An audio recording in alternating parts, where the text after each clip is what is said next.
Good morning, everybody. Good morning, Saturday morning. I was thinking about how the wellness oriented systems are not there in our healthcare system, more of reactionary medicine and treating symptoms rather than going to the root causes and really helping people to be healthy for a longer time, right? And so I was doing talks like uh, it's not disease management, but comprehensive holistic health. And we need wellness oriented health systems and all that.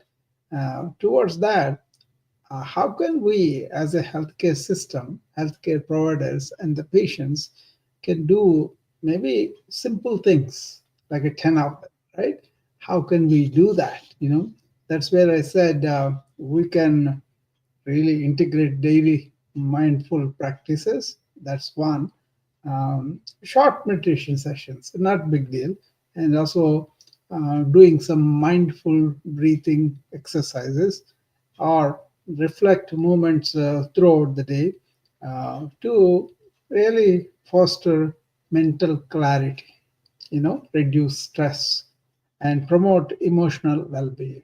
You can do that very easily. Integrate daily mindfulness practices of these varieties. That's one. Number two is prioritize nutrient rich, sustainable diets.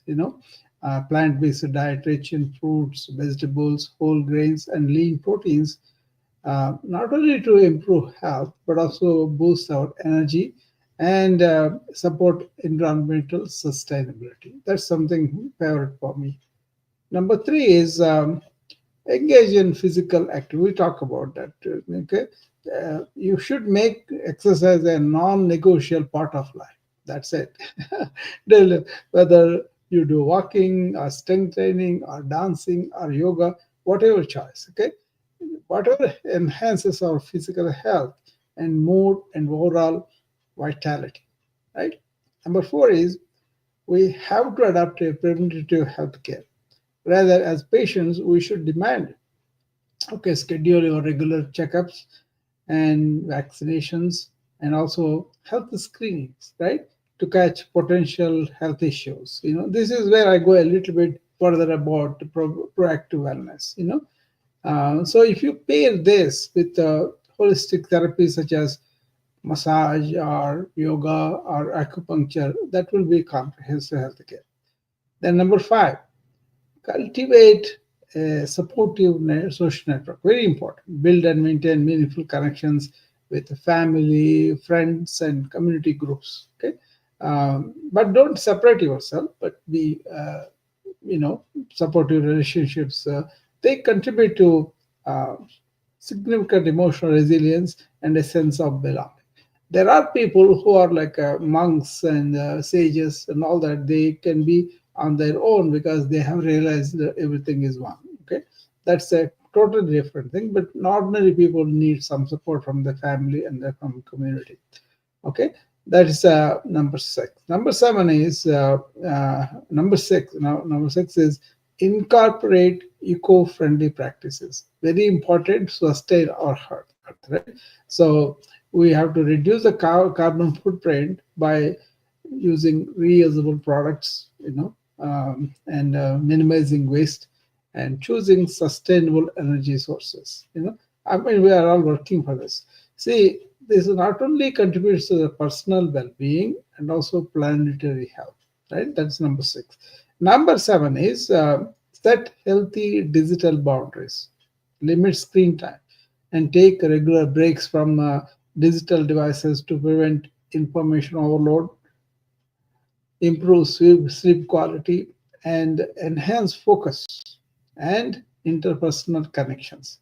Very important, right?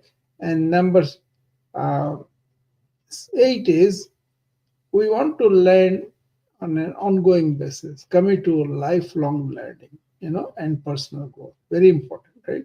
Read books and take courses, engage in activities that really promote your continuous learning, okay, and self-development. I say it nurtures both the mind and the spirit, right? And the nine is practice gratitude and positivity. See, if you have a gratitude journal, or take a few moments each day to reflect on what are the positive in in my life, that goes a long way. Okay, and the last one is number 10: adopt sustainable work-life balance. That's very important too. You have to prioritize time for rest, for hobbies, and for activities that really recharge you. Okay. Um, See, this balance helps to prevent burnout, and it fosters creativity. You have to revive yourself, renew yourself, and also enhances productivity, right? So all this leads to a harmonious, healthy lifestyle. Okay. So I'm very big on this. That's why I thought I'd sit down and write them as much as I could remember. So maybe there may be more that people are practicing. That's fine, but at least these basically addressing all the four pillars of our wellness: diet, exercise, sleep, and the mind, keeping the mind calm, right? Um, so I was arguing about our health systems themselves have to take a uh, morphosis, like a change into wellness-oriented health system. That means they promote good diet, good air, good water, and also as a community, a society that is more physical active, not really sedentary. Several of the practices in the society are making people sit down and do that kind of thing I'm talking about. Encourage more activity, encourage more movement, and all that. And also keeping the mind silent. Okay. Uh, why I'm talking about it is because even with all the money we spent, with all the technological advances we have, with all the research finding that we have, like a bacterial, so many things we have invented, right? The genome, so many things are there, but we are not really getting the benefit of them. And also, there are so many healthy practices for thousands of years. I talk about yoga all the time, and like that, acupuncture, Chinese medicine, so many herbs and all, they are there. We should take appropriate use of them to incorporate with appropriate use of the modern medicine too. I have taken this a mission for me as a physician of long standing, and watch all the health practices in the health system. I think we should, as patients, as citizens, also voice this. That's why I took it on myself to really bring it to the forefront of my friends and family, whoever I talk to, so that they can really wake up and then demand that kind of thing from the health system. So otherwise, we are spending a lot of money, we are not getting better from the chronic diseases, and then we don't have the quality of life. Otherwise, we can. Even if you age, you don't have to lose that quality of life. You don't have to allow these diseases to go unchecked.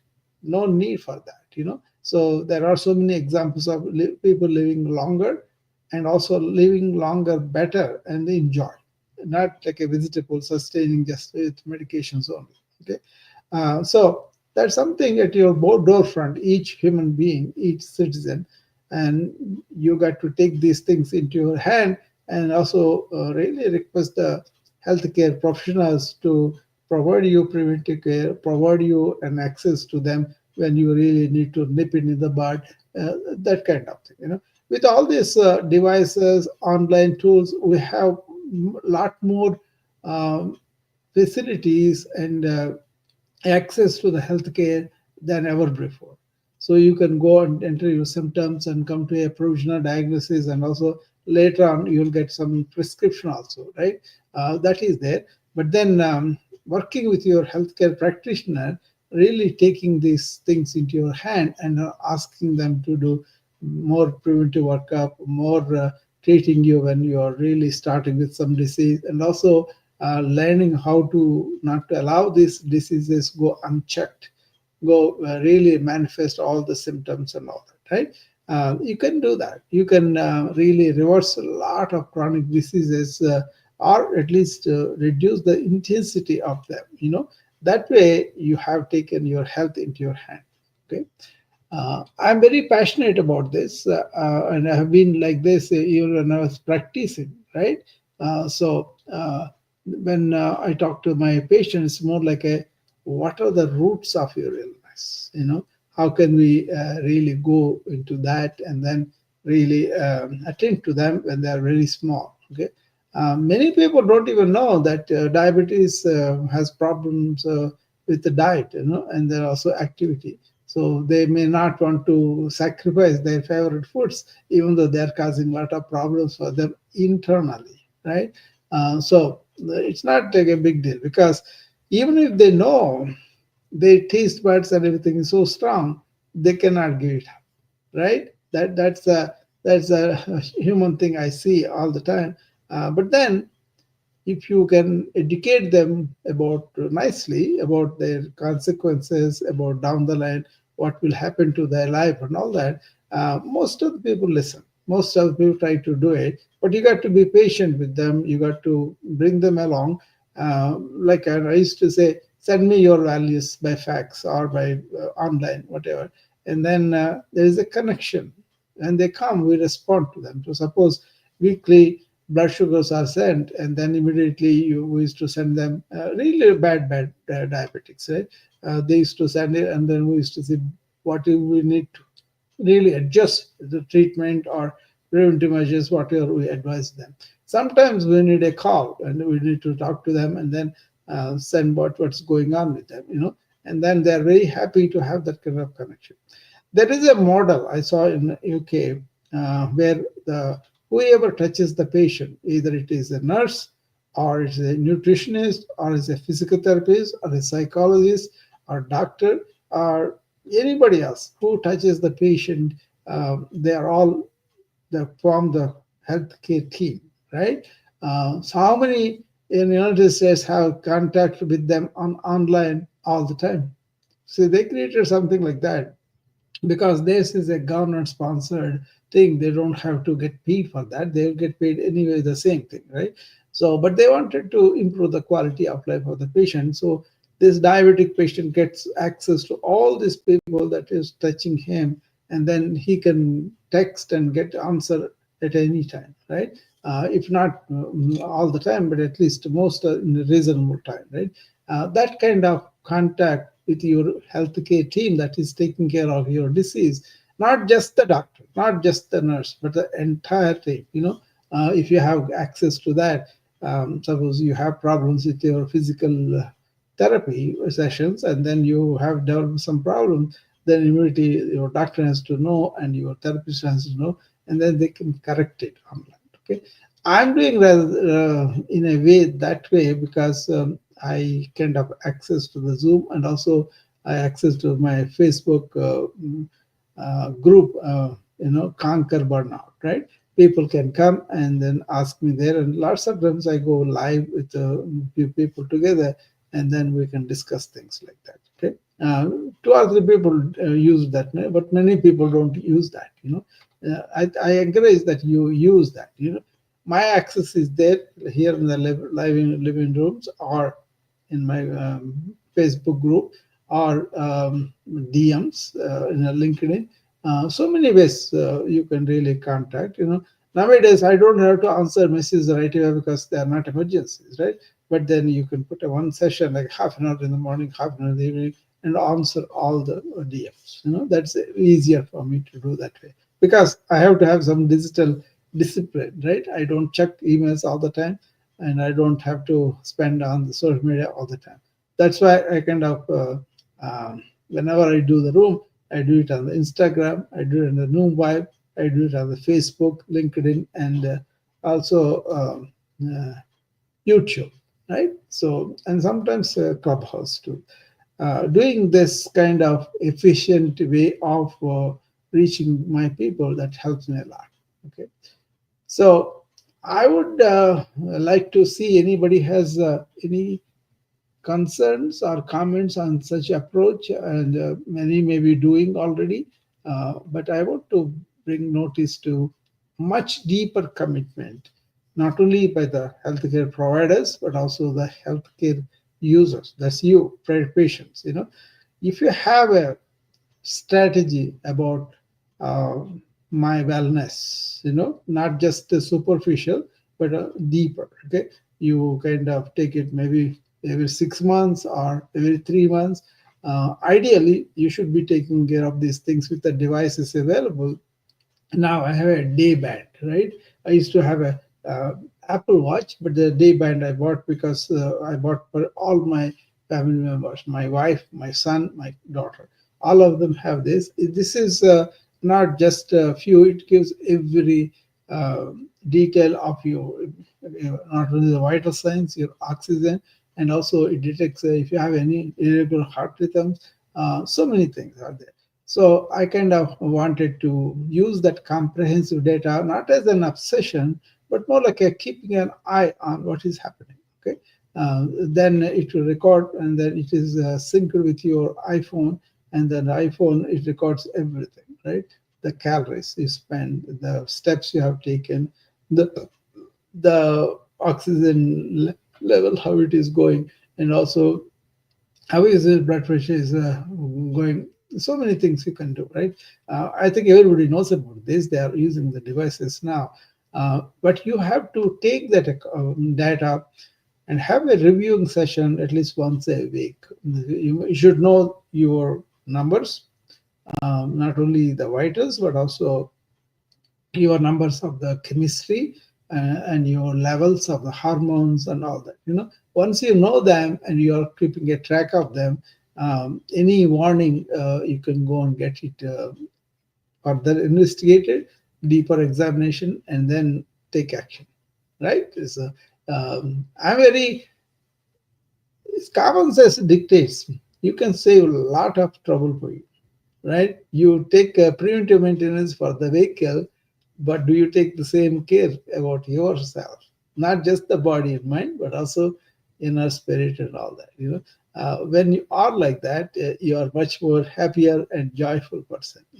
And you'll have more energy, more vitality to do things. Okay, so you don't have to be young all the time, but you can be young and then do the things that you enjoy, right? So, like I enjoy coming and talking here, and that could be a good one. But then I want to not only enjoy myself, but also make it a useful thing for my audience, right? Something that they could do.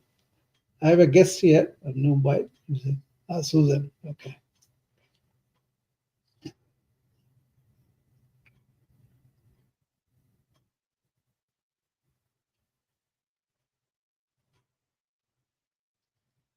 Oh, I think something happened, Susan. Come back again. It kind of rejected you, that app. Try it again, please. Then I can bring you in. Sometimes you may have to get out of the app and come back, and then you will be able to come.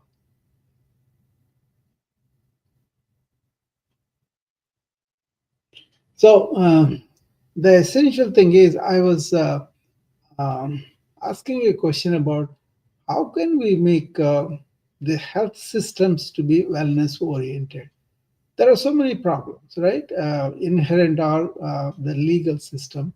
Many people here kind of worry the doctors and hospitals that somebody may sue them, and that's why they have to do a lot of defensive work and also don't want to get into anything that can be liable for them.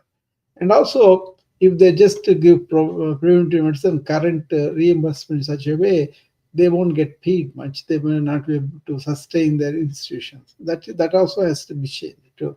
But if the people are aware of this and then they are kind of demanding it, it is progressing towards that wellness oriented health system, but not completely, right? So there are so many interests: the food industry, the pharmacists, the insurance companies. So many people influence how much care, how what kind of quality care you get. But then eventually you want to see that you are saving money, you are saving on the quality of life, and you're reducing suffering, that kind of thing. So working to improve the health systems to be wellness oriented is one of my missions, right? I will do my bit. I'll talk about it. I will encourage, and also, even when I train the burnout nurses and doctors, it is apparent. Even they need this preventive care at a major level. Okay, but you put the doctors and nurses under so much pressure, so much work, and so much threat of legal liability, and also the bureaucratic administrators, our CEOs, and all those people put a lot of pressure on people, right? So it has become not a fun anymore to work as a doctor and nurse. They are under tremendous pressure. That's why I have a lot of sympathy for them and also work with them so that they can really recover from the emotional exhaustion they're feeling, and also all the stress and burnout that is destroying their relationships, their so many bad things happen to people. Some people are going and committing suicide. So I have a lot of sympathy, a lot of understanding of why they are getting. They're under threat all the time. They're overworked, and then they are kind of don't have many programs that can really help this burnout. They have programs designed, but then with a lot of programs don't take this awareness, this mindfulness, and all those things. They say a little bit, but then they don't really uh, go to the extent where they should go. So I kind of use the awareness based ancient systems, and that's why the mind that is getting stressed is overpowered, overcome, not overpowered, kind of transcended. That's why, yeah, I think many of people that converse with me, they cannot understand when I come from the awareness. Okay, I don't come from the limited mind and thought point of view. So if you are stuck in that, you can never figure out what I'm talking about. But if you are really release that and then really look at it in the broad picture of awareness of everything, it becomes much easier to deal with your stress and also burnout. Okay, so that is there, all the time. Okay, so be proactive, be more accountable for your own wellness. That's what I am talking about. I am like that, so I have right to ask my patients and everybody else to be like that too. It's not a punishment, it's more like a gentle reminder of how you can avoid future suffering and also less quality of life and all that, right? uh, if you live longer. Okay, okay. So Susan could not come in. That's fine, Susan. Okay. But then you see what happening is people are uh, pressured to work a lot, and people are pressured to eat processed food a lot because that is ubiquitous and that is cheap. And then the McDonald's looks a very clean restaurant, but the food they serve is really garbage. The only few things are good, like a salad and all those things. But then most of the processed food is not good at all.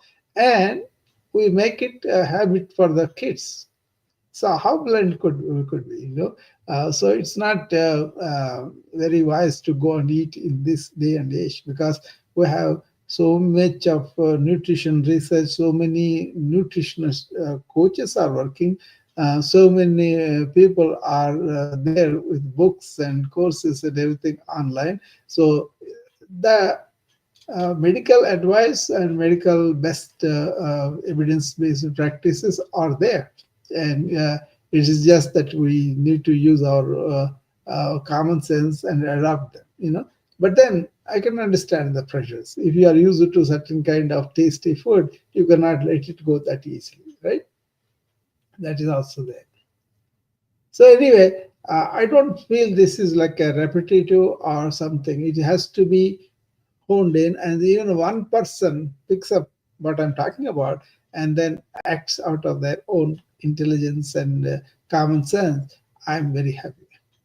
Okay, so that's why I come up. And then I have determined to be a chief wellness officer for some health system where they also allow me to collect the data.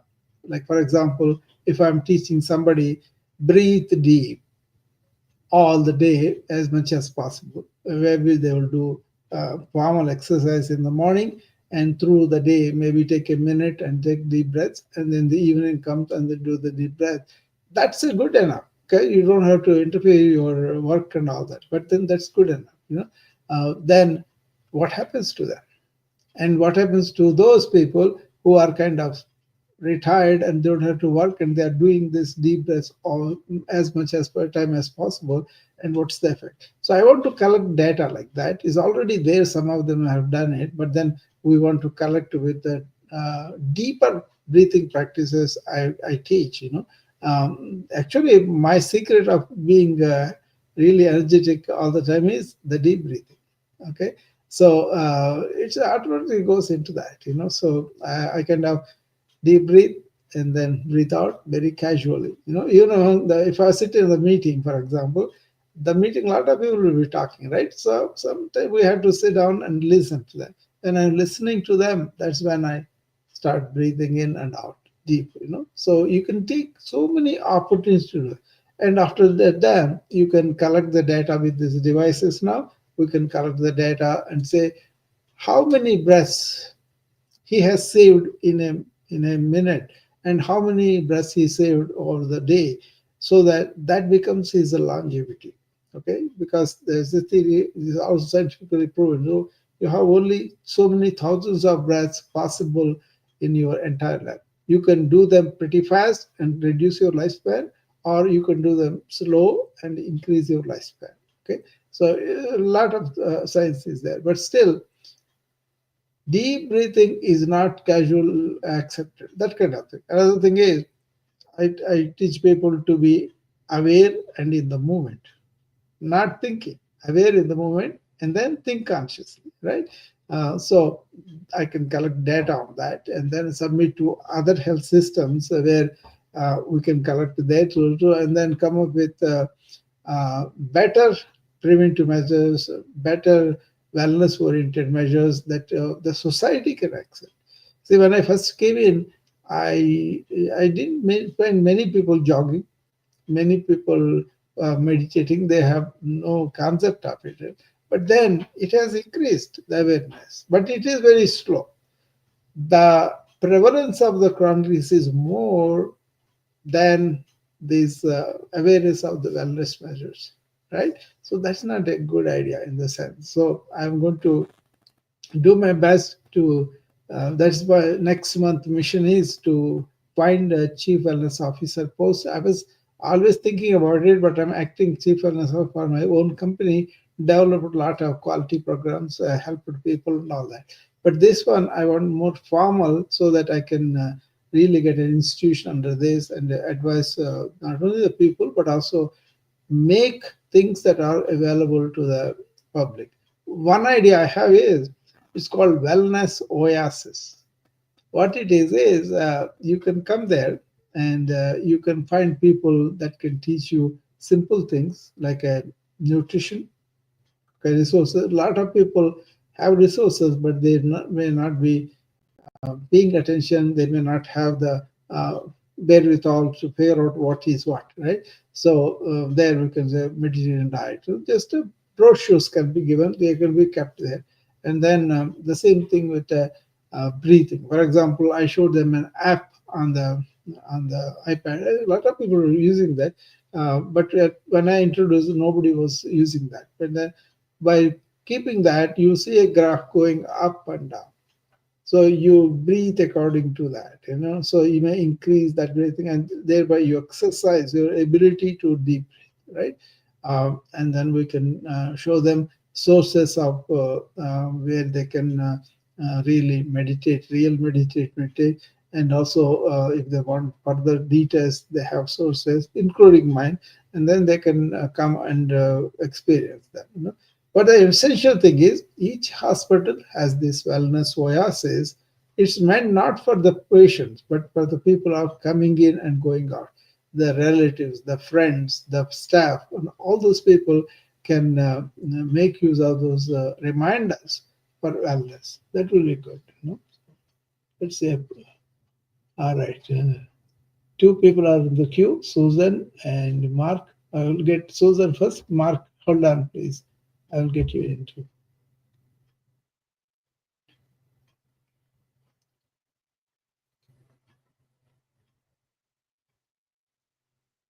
So what's happening, Susan? Yeah, there you are. Hi, Susan. Good morning, Dr. How are you? I am good, Susan. How are you?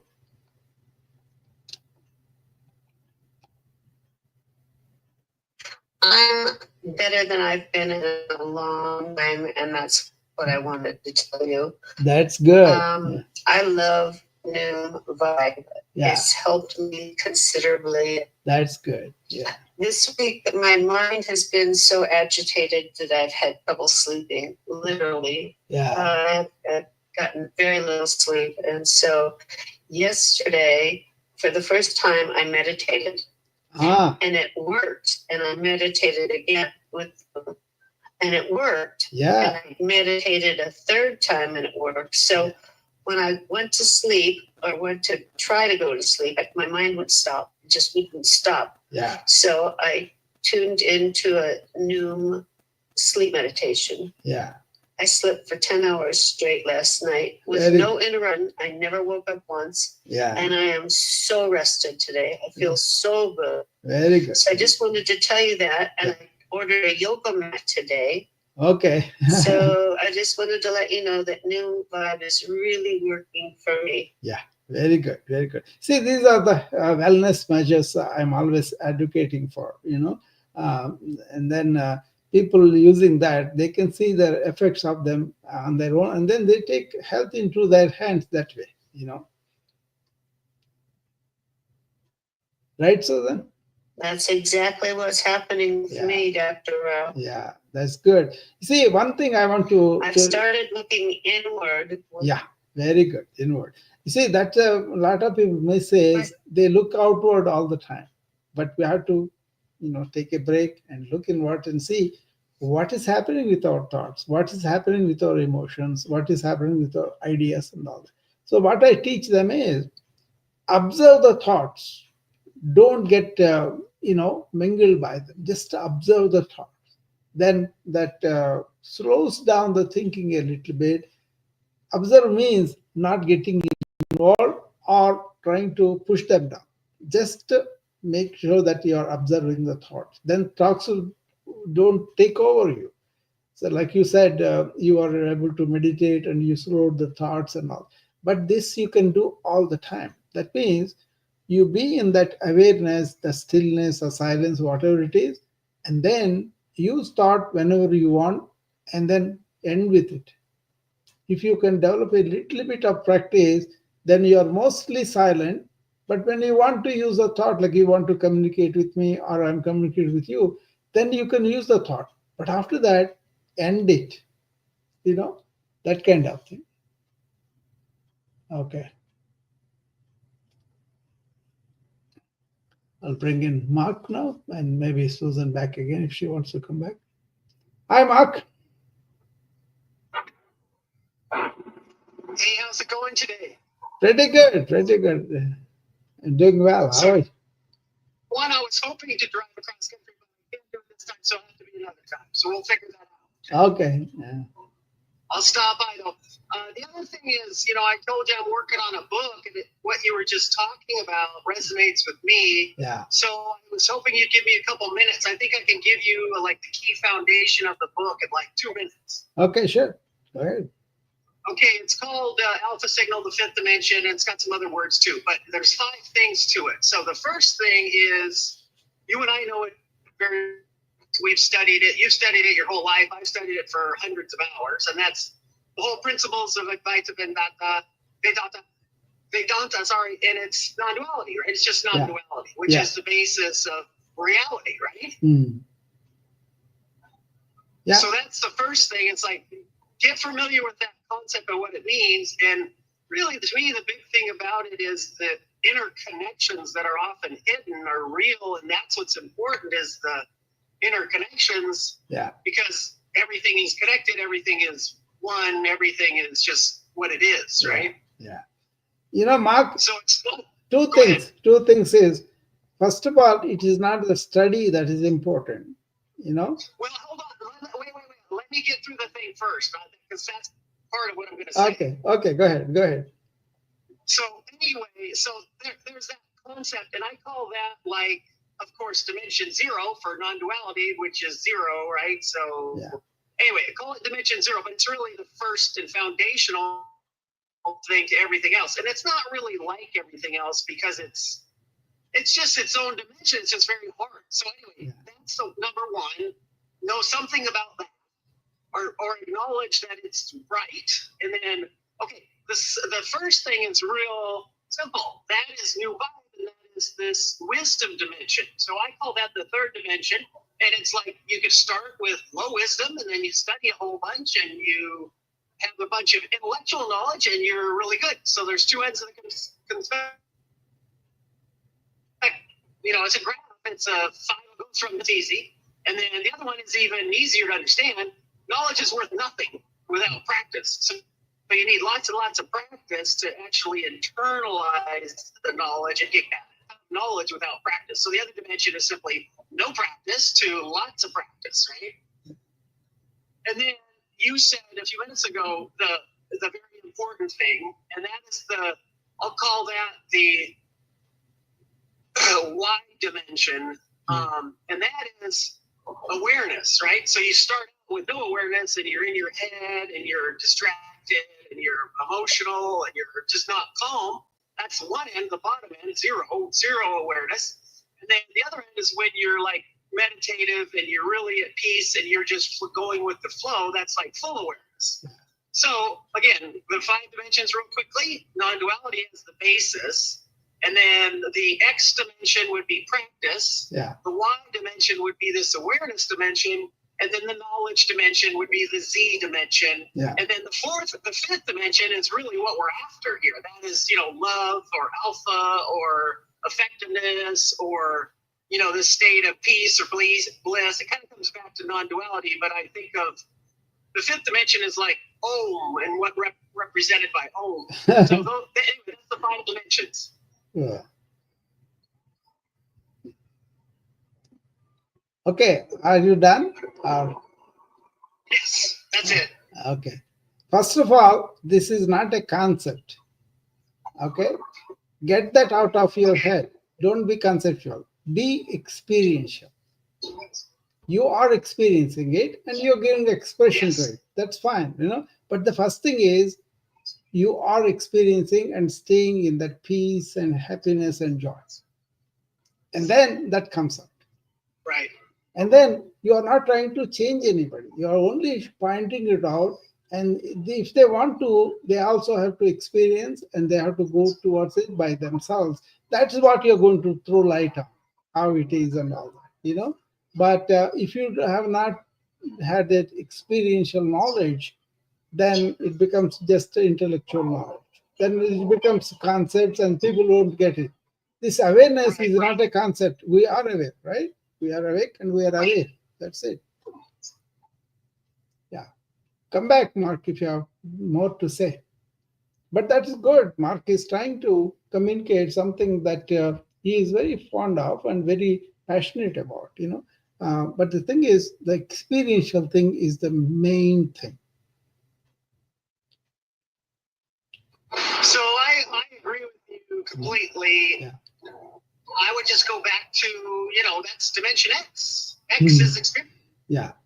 I mean, there's only one dimension, but we kind of deviate from that. That's the nature of a model, is its simplification. No, that's the nature of the mind. Mind gives those colors. So you got to be beyond that to feel and experience that.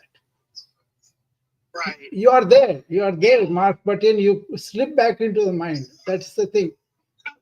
That's right. You're always there. We are always there. Yeah. A lot of people like new because it's a reminder. Yeah. Like you're very peaceful and I'm not generally. So it's like it's a reminder that get out of your head. Well, actually, years ago I came up with get out of your head, get out of your body. Or, nowadays they say move your body so you're not being driven by your body. Yeah. And hedonism and any of that stuff that I fall prey to. Yeah. And then calm your mind. So just move your body and still your mind. Still your mind. That's it. See what it is. I'm not peaceful. What it is, I touch the peace and stay there. There is nothing to. I'm not peaceful, but I touch the peace itself within and stay there. I see. There is no aspiration of the mind. Yeah, there is no aspiration of the mind that's coming into me and disturbing that peace. It's kind of a very blessed thing, Mark. We don't. It is. Yeah, we don't need to do something to. Only thing is, we should not do anything that disturbs that peace that is already there. Like for example, I see you, Mark, and then suppose I have an image about you, and then the moment I see, if I operate that mind, then I will see that image, not the Mark who is here now. So I'm not in touch with the reality of Mark, but I'm dreaming my own image. Don't do that. Just be perceiving the person who is in front of you. That means don't develop these images about people.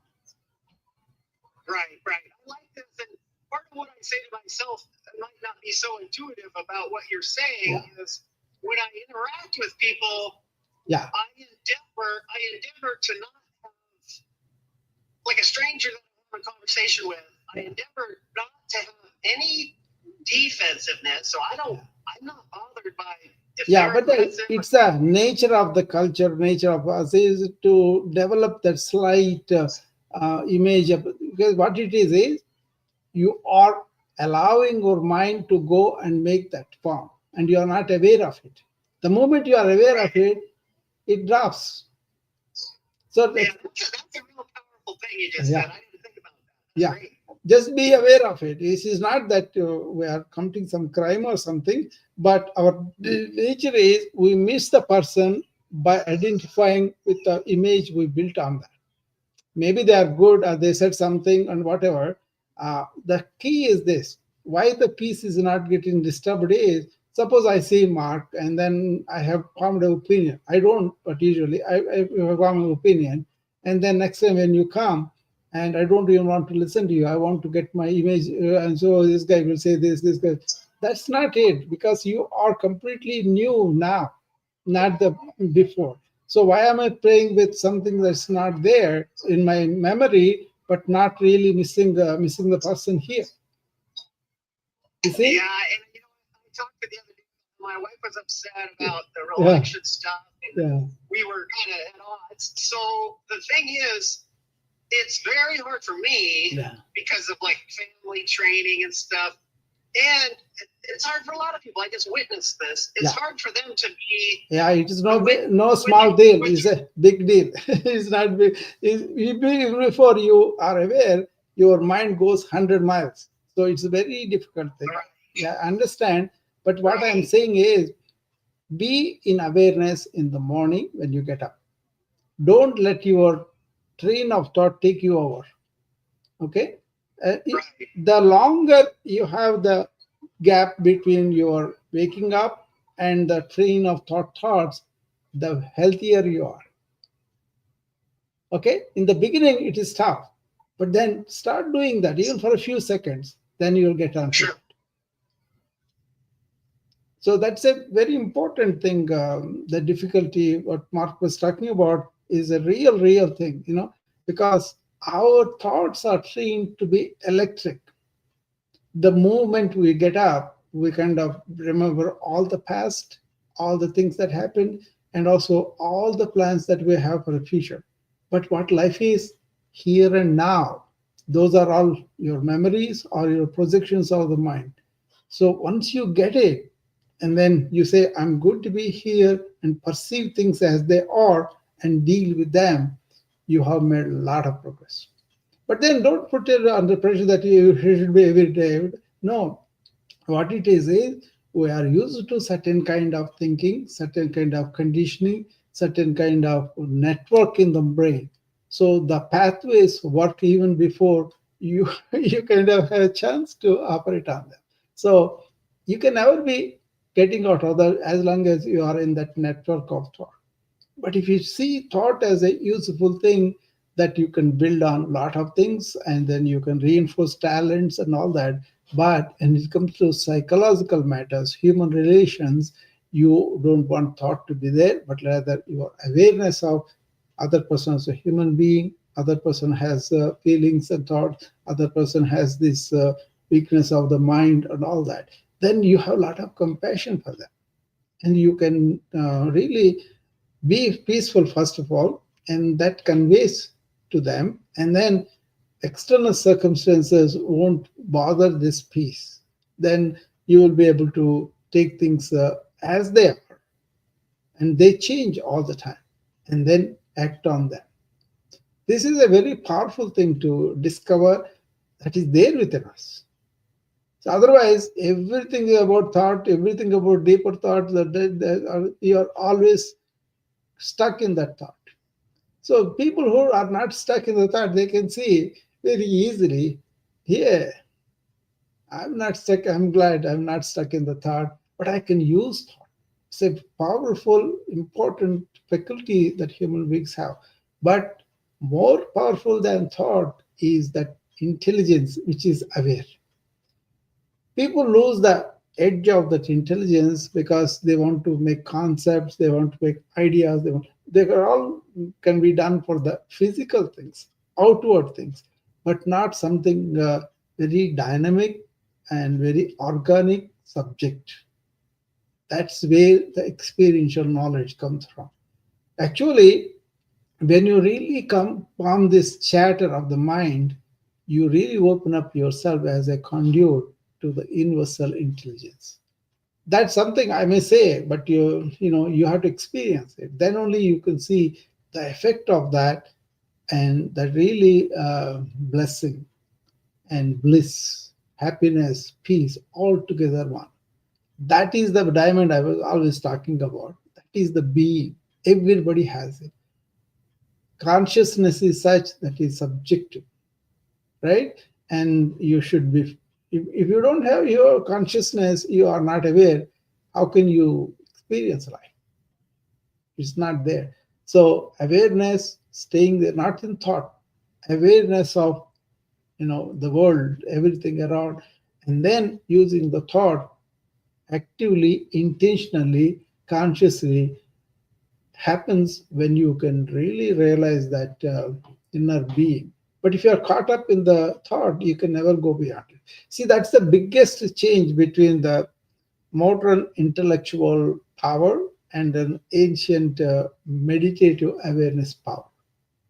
Intellectual can go and reduce things and then find out about the physical things. But what is sparking that physical thing is that subjective consciousness. And that's where the ancients made a lot of progress. Modern scientists are trying to catch up with it. They are catching up a little bit, but still the way they have done was more by experiencing that conscious self rather than imagining about it or describing about it. It's not something describable. It's not something that is measurable. Everything else is measurable, but then the subjective consciousness is organic, to be felt, to be realized that it is there. Not give it a name, not give it a description, not giving it something within our mind what we understand. That it's not that. It's a tremendous potential there, but then that you cannot tell people this is so. They have to experience it themselves. Main problem is we have this running mind constantly viewing itself and making it stronger. So the more you think, the more you will be fortifying those pathways of thought, and they come back like that. So what it is before all the thinking started, everything, what you are silent. Go back to that, where the thoughts came, and stay there. Then thought will be your slave, not your master. We don't have to point out to people. They can figure it out. Am I able to enjoy peace of mind for a while? No thoughts, nothing. Just be And then suppose you are in front of the tree. Can you see the tree without naming it? Can you see the tree describing it? Those are green or leaves or no. Just be with it. And in that silence, everything happens. You can see the silence between the two sentences or two words. If you can catch that and stop there, then slowly you will be reintroduced to silence, which is already there, which we have kind of overwhelmed it with this chatter. And the chatter is aggravated by external stimuli, all this reading, studying, and all that. But real thing is, the one of the sages in India, he's a Ramakrishna Paramahamsa. He is kind of uh, he is almost illiterate, but the things he talked about, even the major scientists and intellectuals are all debating now how he did get it. This is and the scientists also, if you take a mathematician, they made a movie on him too, the man with the infinite wisdom or something. In that one, they show he's a physics and mathematician, comes from India. He is brought in by one of the leading physicists of the time, Thomas something like that. I don't remember the scientist, but he brings them here, or because he has seen some of the formulas he solved that were unbelievable.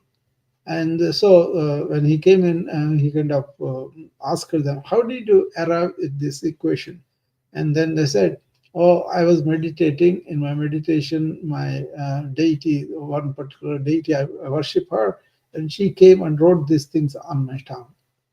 He was sincerely telling them, what that is when your mental charter with that meditation starts, you become receptacle or the conduit to that universal intelligence. It may be any particular deity or whatever your religion and all that, but basically that is the universal intelligence comes through. As long as you allow your chatter go on with your studies or with your uh, ideas, with your kind of thinking that this is very clever thing, you will never get it. Your chatter will continue, but you will never get that feeling of experiential peace, happiness, and joy. That is there within us, right? Once you understand that, that's why all these measures about uh, stop the chatter, keep quiet forever. But then the cycle is there's so much information coming at us. The culture is built about study, read, and all that. But how many people really tell you stop and reflect on what you learned? Stop, take rest. Don't allow the mind to continually run. That is not there. That's why people have to sit down and meditate. And all. Actually, we are silence, and then thought comes out of it, and we use the thought. So be the who you are, that silence. Stay there. And then that's why yoga, what did he say? Yoga, chitta, vritti, nirodha. Chitta means that mind, vritti means all these modulations, thoughts, and all. Nirodha, still them, not even suppress them. You cannot suppress them, but still them. Understand the mechanism, and then go and stay in what you really are. That is the stillness. That is the behind the stillness. There is this silence, and once you are ended up in there, that is why I said is experiential knowledge. It's not a concept. It's not something you want to describe in words. It is not. It's like the sea is in front of you, and you go and take some water into your hand. Is that sea anymore? It's not. So like that, we want to measure something unmeasurable, unobtainable, grasp within our limited thought, and don't do that. Just allow it to come through. That you don't have a ego, you don't have a thought built constructs, then you will be really peaceful because you can see that peace is landed, yourself is landed in the peaceful existential happiness or joy already there. So all these meditations that people talk about is about projection of the thought and then suppressing the thought. It's like a vacuum. You suppress it, come back. Suppress it, come back. Instead of that, you just see for what it is coming and then observe it. Let it complete its career, beginning, middle, and end. And also forming another thought to continue the network. So you catch that silence between the thoughts, then you are in the real self of yours. And that becomes progressively the reality, which is really reality, and you stay there. Hopefully, that's understandable and you can grasp it. You can grasp it right now, but you are in the cycle of the thought, continuously churning. You already built up very heavily laden high roads. That's why one word can initiate all that nervous reaction. That's what is happening according to the neuroscience also, because we have the brain stem for the life things, and we have the limbic system just below the cortex and all that, and that is the emotional sensory reaction to it. That's where we get caught, limbic system. And the thoughts also provoke those things. That's why they're so powerful. Okay, you can imagine a danger, and immediately you go into the stress response. That's why we said, okay, let it cool down, the sympathetic tone, take deep breaths. Deep breaths and these thoughts have a connection. You take the deep breath, the thoughts will subside, right? And that's why we want to aid that. And then there is a super to the limbic system is the prefrontal cortex. Humans are blessed with that. And I'm afraid very few people really recruit that. That means they take a deep breath and step back and see what is going on and don't blurt it out, even in yourself. But then nobody takes the break. They assume whatever they have learned or understood through culture to education to all that, that's everything. But they never recruit prefrontal cortex. But the people who have the prefrontal cortex, we call that buddhi in Sanskrit, they are able to discern, discriminate, and really not being reflexive about things. They have the place to consider things and reflect on things and then come with the wisdom. So this is why all the meditations that we see, I mean, they may be helping people, I'm not denying that, but that's not it. That's about projection of thought and suppressing the thought, but never really understanding the root of thought is the silence and be there. Then you don't have to suppress the thought. Naturally, it is kind of, it takes its place. It's not like you can remove thought. Only thing is you can tame thought. Western culture is really uh, immersed in it. You remember Rene Descartes? I think, therefore I am. People literally took that. That's a mistake. That's why never break out of thought. You usually think, if I don't think, where am I? No, thinking is also your fikr. That means there is something else that is having the thought. And that something else is you, your awareness. And then you catch that and stay there. So it starts in the morning. That's between the night and day and night. That those are the times when our nervous system is very, very vulnerable to be influenced, right? So in the morning, get up and don't allow yourself to see the devices or any input that is comes to you and to prepares your thought. Go take off. Stay. Or look at the plant, look at the nature, look at the people and all without any judgment and all. And just be in that awareness. And then after a while, once you establish yourself in that presence, in that reality of yours, then intentionally think, consciously think of what you want to do. Okay, I'm going to check three things today, and I'm going to intend. After the first thing is done, finish, put it away. Second thing is finish. But don't carry on those thoughts all the time. You can take insights, but not the actual substance of the. That is where the junk is happening. That's where people are overwhelmed with so many thoughts and they are overwhelmed. They have this brain fog because they never know how to clean it up. You can clean it up as it is happening. Like I see a patient, I have to deal with his data, I have to deal with his complaints, I have to examine him, I have to derive a diagnosis or order the test that is, all those things will be happening because I don't allow myself to go back and forth and all that with stay what it is. Once it is done, then again I'm in that awareness, all the time awareness, but using the thought. So easy to remove the data before the next patient comes. Then I am intellectually emptied myself so that I'm available to the next person. You do this not with only patient, with everything that you do. So morning, get up and be aware and stay in that awareness. And through the day, be attentive to everything that you do. Don't go on thinking, and allowing it to build it up and then try to control it. That is the meditations people are doing. It's still better, but it's not complete.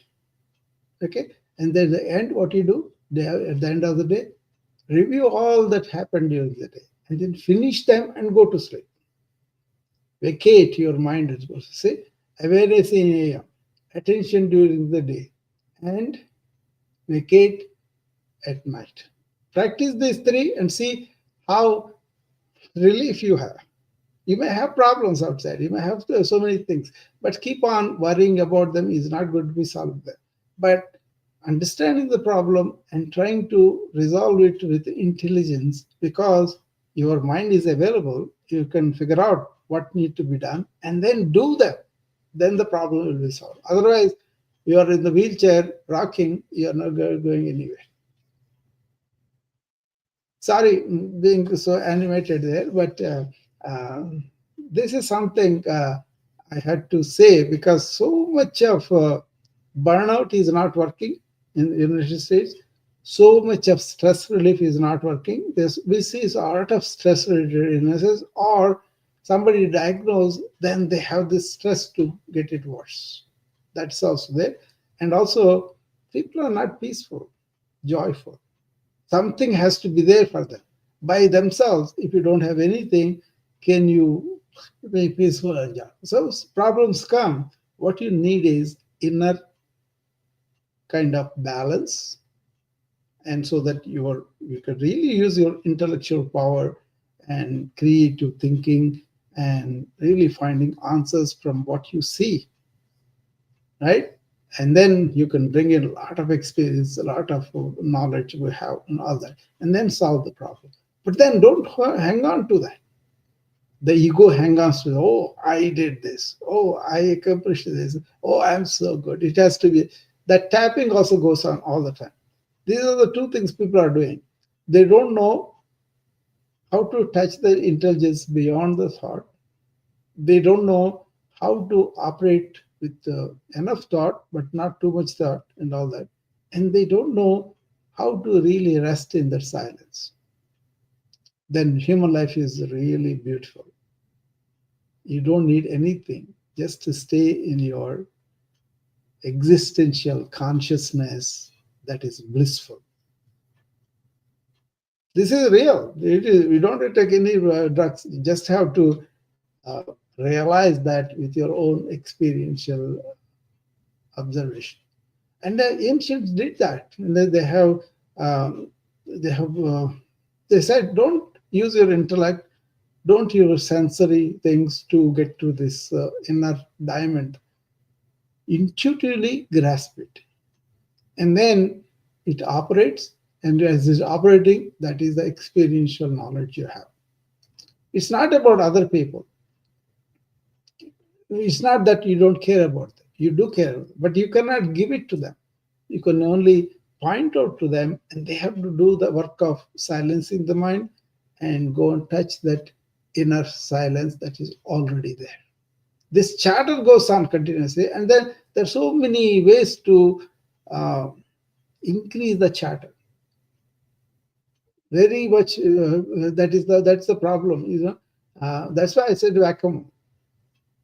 You kind of uh, build up tension wanting to acquire something, and then when it's relieved you feel happiness.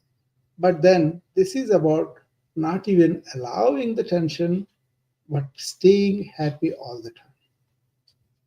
I hope that makes sense. But that's a reality, so you see. So what I'm saying is, whatever measures you are doing for meditation to calm down, it's like putting fire first and then extinguishing it. Instead of that, don't put the fire, don't lit up the fire at all, and stay in that and lead the life that is really um, joyful and blissful. That's possible. You don't take any medications. You just have to understand, why do I have to study so many things? Why do I have to fill myself with all sorts of thoughts? A human being comes in front of me.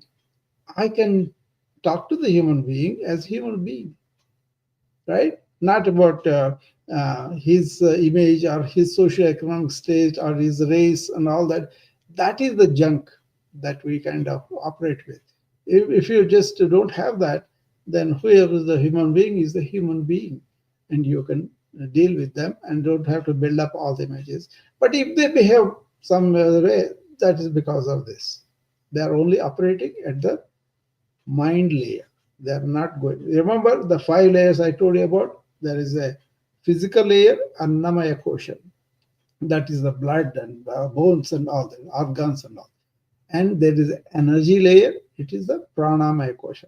How you deep breathe, how you digest, how you develop all the energy. Everything has a lot of meaning in that.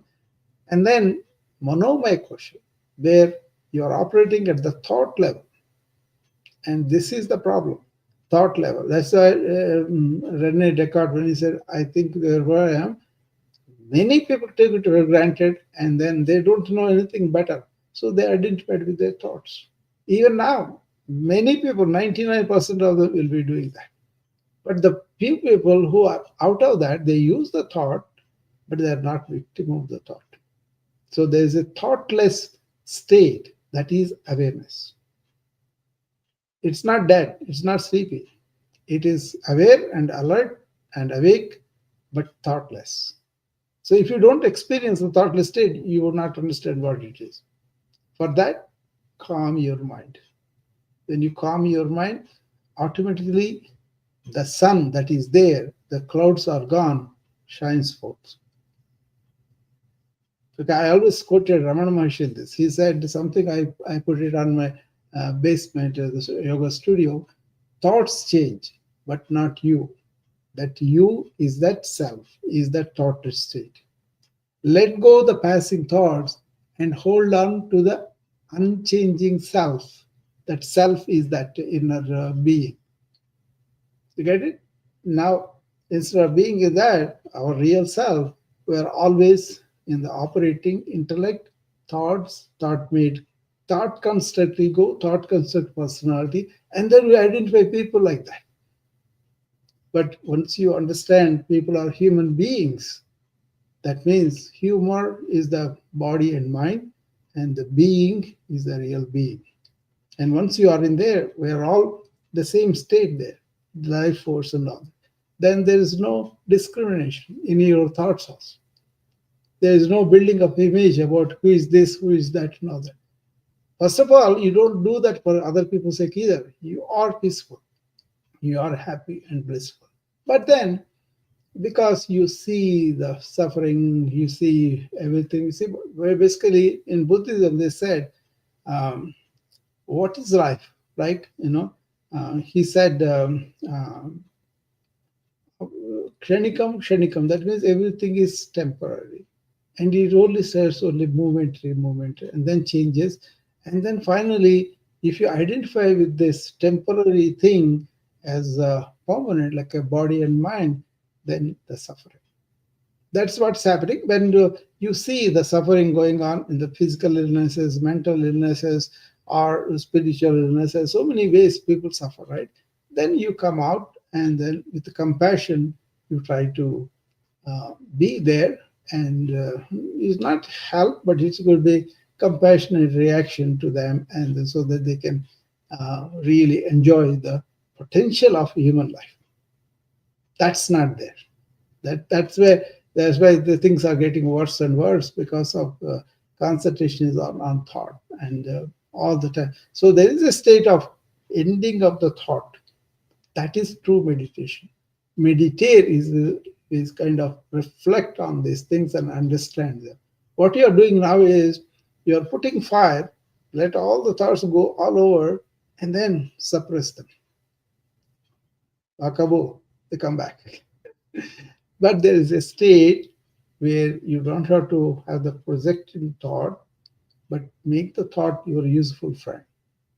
And wonderful, wonderful, they call Shakti. That means it is the female goddess like, it is a tremendous power. But if you don't know how to use the power, then you are suffering from that. Hopefully that makes sense. That makes a lot of sense to me, because that is what it is I'm going through. That's why I'm telling you. It's not a big deal. It's not a superhuman being or anything. It's just we have to get it. And don't try to look it with the thought. It's like a thief is there, and then you are assuming the thief is an inspector, and you go to him and report a crime. He is the one who stole everything. How will he catch the thief? So thought is that kind of thing. It is creating all the mischief in it, but you are going to start asking me to solve the problem. When I first heard this simile, that was remarkable for me. So in the morning, when you get up, be calm. Don't allow any thoughts. Don't switch on the devices, and try to spend some time. I mean, one way to really help yourself is to focus on the breath and be aware of the sensation of the air going through and out. And then, if any thoughts come up, don't yield them, don't suppress them. Just observe. Be that observer. And then thoughts come and go. And stay in that silence as long as you can. It may be 3-4 seconds. Fine. It may be 1 minute later. It may be 2. But then do that first thing in the morning. Get up, be aware, and deep breath. And then if any thoughts come, observe them. I do this in the morning routine that I do every day. All the friends that come to do with me, I tell them every day, observe the thoughts. One of the things that we're going to do. We're going to stretch the body, we're going to breathe, we're going to be here and now, and we're going to observe the thoughts in that presence. So cultivating that presence, present moment awareness, I call it. By the way, I'm going to do a master class on that very soon, present moment awareness. First I'm going to do master class on the walking, and then I'm going to do on the present moment awareness. And you'll see most of this. Right? Then you are observing the thoughts and let them go. Don't suppress them, then they rebound. Don't indulge in them, they will have a network thought. So just be aware of what's going on in life. Be in touch with the weather, touch with the temperature, touch with the sights that you are seeing, touch with the sounds that you are seeing. But then, once you are there, they also have a way of withdrawing the senses. The stimuli comes, but then you don't yield to the stimuli. That's called pratyahara in yoga. That's a separate process. But at least in the beginning, wake up and don't indulge in the thought. And if the thoughts come, observe it. And maintain that kind of thoughtless state as much as possible. It could be a few seconds, that's fine. And then, whatever you do during the day, give your complete attention. Not thinking about it or thinking something when you're doing something. That is where multitasking is really harming people. Focus on only one task. And then give your complete attention to it. And after it's done, it's gone. Then the next task you go, complete attention to it. Even if you do a few seconds, few minutes, that's good enough. And then at the end of the day, whatever residue accumulated in the brain, vacate it, wash it off, and then go to sleep. This process improves your being in the present all the time, and also doesn't give you all the dirt that you accumulate in normal life and all this mind building on itself. It's a thief. Don't assume it's the inspector and you can go and say, oh, he's a policeman, I will go to give him complaint. No way. I think I said enough. Anybody wants to come and comment on what I said? Does it make sense? Okay, Mark is coming back.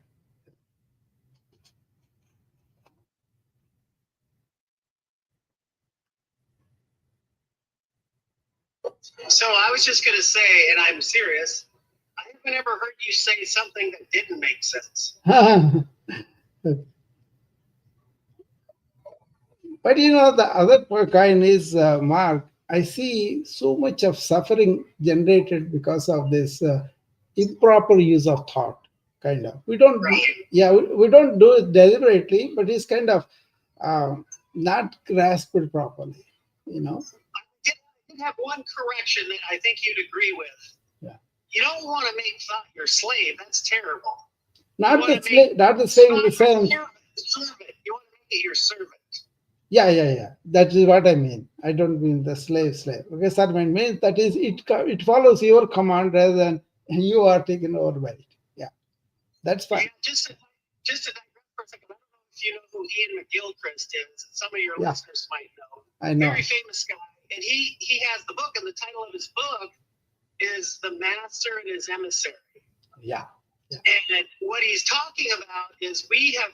In the West, we have had a domination of our left side of our brain that's analytical, and it's not very synthetical. Exactly. Left brain dominates. Yeah. But you're better. Your thoughts are better because it isn't left brain, right brain. No. You're still in the brain. You gotta get out of the brain completely. It's like there's a problem. No. Wholesome. Both of them together.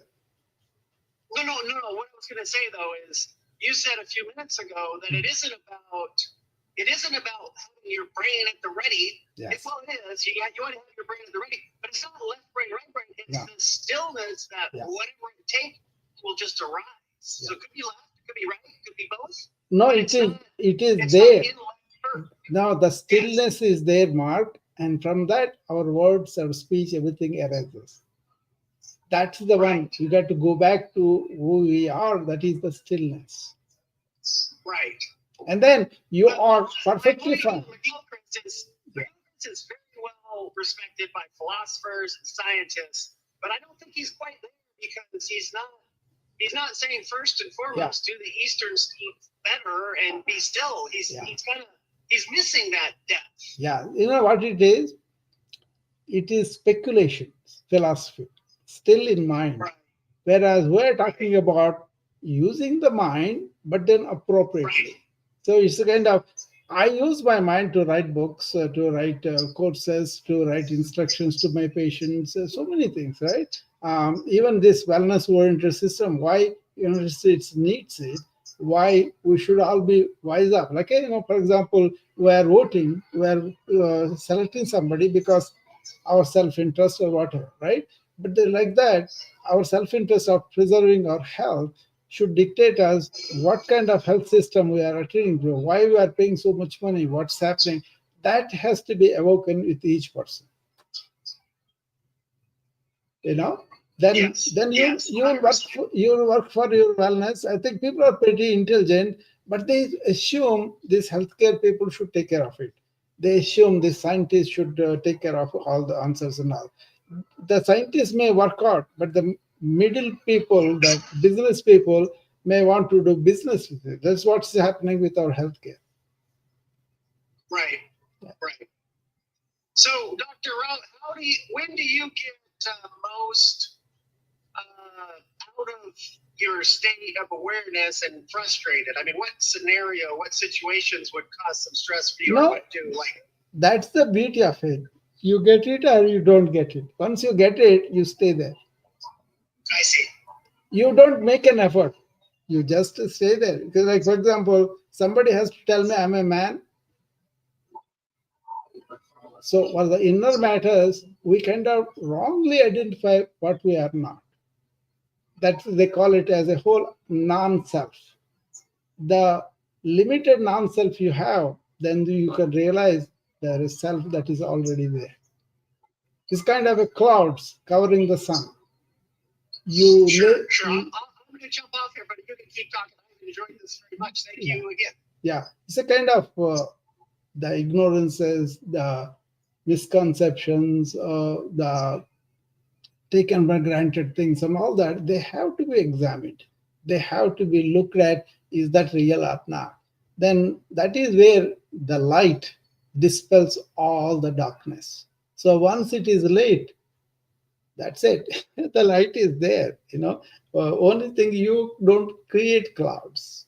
We do create clouds without really understanding the implications. But then we suffer, and then we want to get rid of that. Then we want to use the same thief as policeman. That's the problem. So once you are there, you have the light coming in, and you don't have to describe that. It shows you very clearly. So that's why ending of the thought means not ending physically or deliberately. Ending of the thought is transcending the thought by understanding what it is. As a Mark rightly pointed out, it's not the slave, but it is kind of our servant doing things what we want, rather than it is dictating to us what we should be doing. That's what's happening with many people, and they think they are very intellectual, very powerful, and they know all the answers. Everybody has to listen to it. But if you ask them, how about silence within you? How about peace within you? Even life is very tough, very difficult. Are you silent? Are you able to stay and say, okay, this is a problem. Let me not worry about it, but use my energy to solve it. Respond to it, not react to it. They will be reacting continuously. There will be no peace, no silence, real silence. And they have to have everything in place in life. Otherwise, they are unhappy. That kind of thing is there. So it's a tragedy. We have so much within ourselves, and we kind of allow these things to go on, and we suffer like that.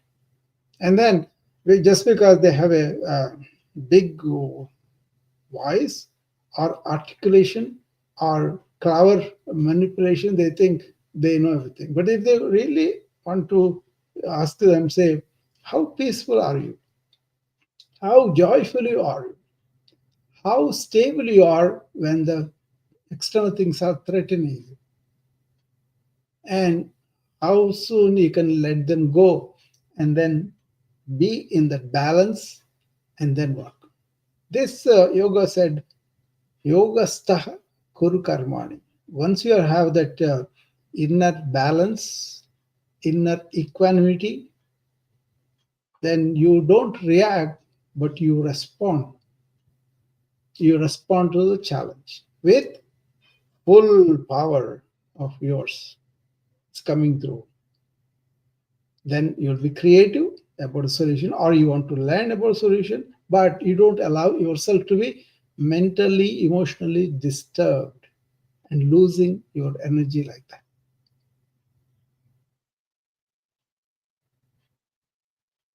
Okay, anyway, anybody else about any questions or any concerns? Only Mark came up and then Susan came up. So I hope this makes sense. Or am I talking to myself? Or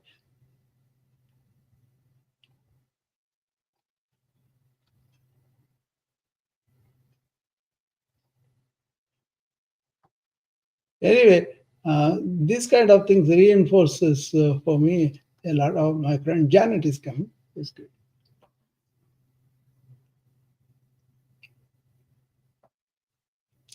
Hi, Janet. Good morning, Dr. Rao. How are you? I am great. Can't you see? I'm enjoying this talk myself. I can tell that you're enjoying it, and Yeah. I'm enjoying it too. It's not easy though. No, You know, no, not easy. Yeah, I see that. You are muted now, Janet. okay. Yeah. Okay, can you hear me now? Yeah, I can hear you now. Oh, okay. I'm trying. I'm working on it. I'm doing the morning routine, and hold on a second. I'm so sorry. Um, Yeah, I am finding a lot more peace. I'm finding peace and quiet. Yeah. And I'm able to surf those thoughts out of my mind. Yeah. I would say probably about 50% of the time now. No, Janet, these things are pretty long. They take to form this thought network. It takes time. Okay, so be easy on yourself. But the important thing is be persistent of coming back to this every day. Then it becomes easier. So if you put pressure on yourself that I have to get this much of time, that's difficult.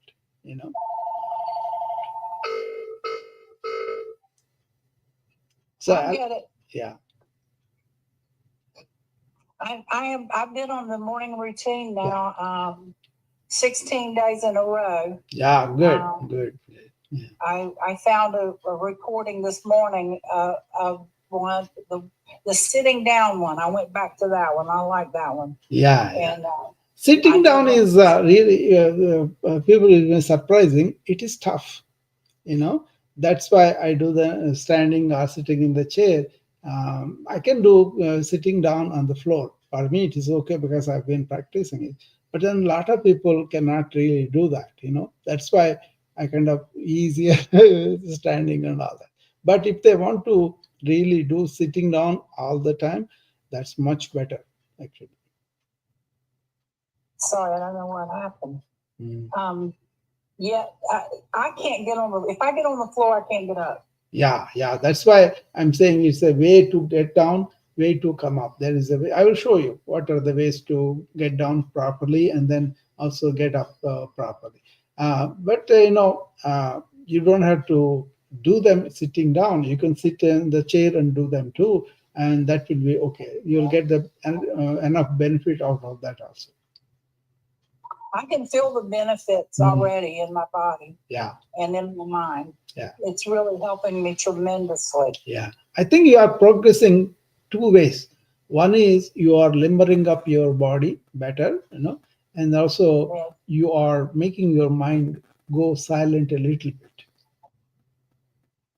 Yes, I am. Yeah. But be kind and compassionate to yourself and take it easy and do them slowly, but don't miss the regularity. That's the only thing I tell you. Even if you sometimes it is not very easy for you to do, maybe do 10 minutes or 5 minutes, but don't lose that habit of doing it daily. I won't. I enjoy it too much.